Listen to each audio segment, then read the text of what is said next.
Today, a customer requested that we replace their SSD, their RAM, and their motherboard. So first things first, let's remove everything blocking its path. Now that we've done that, let's transfer everything to this motherboard.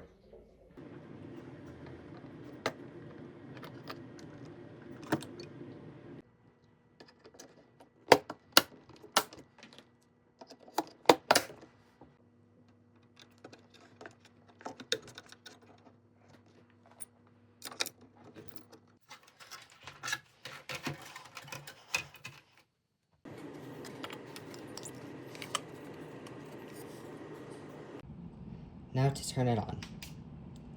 All I've got to do is some updates and this customer will be good to go.